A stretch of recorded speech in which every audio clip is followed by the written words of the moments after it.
విజయవాడ పశ్చిమ నియోజకవర్గంలో YCP MLA అభ్యర్థి షేక్ ఆసిఫ్ ఎన్నికల ప్రచారం నిర్వహించారు. నియోజకవర్గంలో కొండగట్టు ప్రాంత ప్రజలకి త్రాగునీటి సమస్య లేకుండా చర్యలు చేపట్టామని ఆయన చెప్పారు. అయితే కార్పొరేటర్ స్థాయి నుంచి ఎమ్మెల్యే అభ్యర్థిగా తనకు ఇచ్చిన అవకాశాన్ని సద్వినియోగం చేసుకుంటున్నారు. పశ్చిమ నియోజకవర్గంలో ముచ్చటగా మూడోసారి వైసీపీ జెండా ఎగరవేస్తానని ధీమా వ్యక్తం చేస్తున్న వైసీపీ ఎమ్మెల్యే అభ్యర్థి షేక్ ఆసిఫ్తో మా ప్రతినిధి Santosh face to face. Nomination దగ్గర పడుతున్న నేపథ్యంలో ఇటు అభ్యర్థులు అయితే కనుక విస్తృతంగా అయితే కనుక గడప గడపకి వెళ్తూ ఉన్నారు. ఇక అధికార పార్టీ అయితే కనుక వైనాట్ 175 దిశగా అయితే కనుక అడుగులు వేస్తున్నట్టు కూడా తెలుస్తూ ఉంది.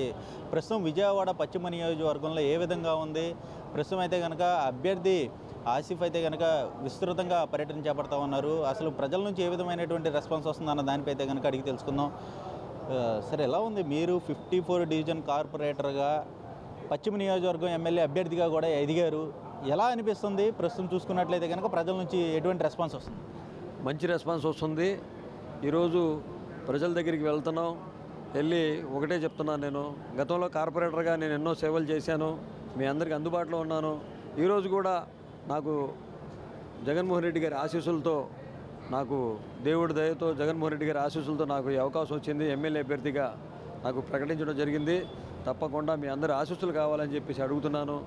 గతంలో కూడా నేను చేసిన అభివృద్ధి పనులు, నేను చేసిన సంక్షేమ పనుల గురించి వాళ్ళకి వివరించడం జరిగింది. వాళ్ళే ముందు స్వచ్ఛందంగా ముందుకు వచ్చి, అయ్యా మేము అందరం మీకే ఓటేస్తాం, మీరు నిత్యం మా ప్రజల్లో ఉండి మీరు ఏ పని అయినా మాకు చేసి పెట్టారు, తప్పకుండా మీకు మా ఆశీర్వాదం ఉంటుందని చెప్పి వాళ్ళు చెప్పడం జరుగుతుంది.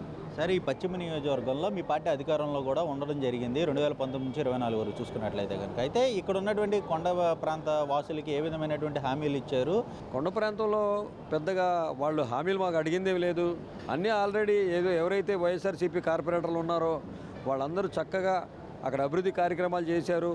అక్కడ ఏదైతే అవసరాలు ఉన్నాయో, మెట్ల మార్గం కానివ్వండి, సైడ్ డ్రైన్స్ కానివ్వండి, ఎలక్ట్రికల్ పోల్స్ కానివ్వండి, ఎలక్ట్రికల్ ఫెసిలిటీస్ కానివ్వండి, అలాగే వాటర్ ట్యాంకులు కానివ్వండి, రిటైనింగ్ వాల్స్ కానివ్వండి, చక్కగా కోట్లాది రూపాయలతో వైఎస్ఆర్ కాంగ్రెస్ పార్టీ అధికారంలోకి వచ్చిన తర్వాత మేము అన్ని అభివృద్ధి కార్యక్రమాలు చేసి వాళ్ళ దగ్గరికి వెళ్ళి, మేము ఏమైనా పనులు ఉన్నాయంటే ఏ పనులు అయ్యా, కొద్ది కాస్త కోసం చిన్న చిన్న పనులు ఏమైనా ఉంటే వాళ్ళు చెప్తున్నారు. చెప్పిన వెంటనే మేము అధికారులతో పిలిచి, ఎవరిదైతే మేము గడప గడపకి వెళ్తున్నామో ఆ టైంలో స్థానిక అధికారులతో ఏదైనా వాటర్ ప్రాబ్లం ఉన్నా, లేకపోతే చిన్న చిన్న సమస్యలు ఉన్నా సమస్యలను పరిష్కరించే విధంగా మేము ముందుకెళ్తున్నాం.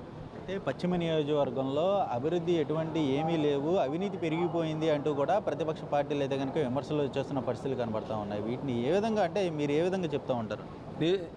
మేము చెప్పడం కాదు, ప్రజలు చెప్తున్నారు. మాయా జన్మభూమి కమిటీలతో దోచుకున్నారే తప్ప ఏ ఒక్కరికి కూడా ఏ ఒక్క సంక్షేమ పథకం కానీ అభివృద్ధి కానీ చేయలేదు చంద్రబాబు నాయుడు.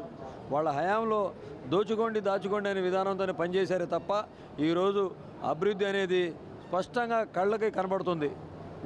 వాళ్ళున్న నల్ల కళ్ళజోడు తీసి చూడమని చెప్పండి, మాతో పాటు రమ్మని చెప్పండి, మేము ఛాలెంజ్ విసురుతున్నాం. మేము చేసిన అభివృద్ధి ఏంటో చూపిస్తాం. అంతేగాని ఏదో మాయ మాటలు, మాయ హామీలు ఇచ్చినట్టు వాళ్ళ నాయకుడిలాగా వాళ్ళు మాట్లాడడం అది కరెక్ట్ కాదు. ఏ డివిజన్కి వెళ్ళినా సరే ఎంత అభివృద్ధి చేసాం, ఎంత సంక్షేమం ఇచ్చాం, మొత్తం లెక్కలతో సహా మా దగ్గర ఉంది. తప్పకుండా మేము వాళ్ళకి ఏమేమి అభివృద్ధి చేశామో, ఎలాంటి సంక్షేమ ఫలాలు ఇచ్చామో అవన్నీ తప్పకుండా తెలియజేస్తాం. ఫైనల్గా విజయవాడ పశ్చిమ నియోజకవర్గానికి మీ ప్రజలకి ఏం చెప్తా ఉన్నారు? నిత్యం ప్రజల్లో ఉంటా, ప్రజలకు అందుబాటులో ఉంటా, ఏ సమస్య వచ్చినా నా సమస్యగా భావించి ముందుంటా. అలాగే ప్రభుత్వం నుంచి వచ్చే సంక్షేమ పథకాలు మా వాలంటరీ వ్యవస్థ ద్వారా చక్కగా సమకూరుస్తున్నారు. వాలంటరీ వ్యవస్థ చాలా చక్కగా పనిచేస్తుంది. అలాగే సచివాలయాలు ఉన్నాయి, సచివాలయ వ్యవస్థ బ్రహ్మాండంగా పనిచేస్తుంది. వాళ్ళందరికీ ఏదైనా సమస్య ఉంటే ఆ సమస్యకి నా సమస్యగా భావించి వాళ్ళ ముందుంటాను.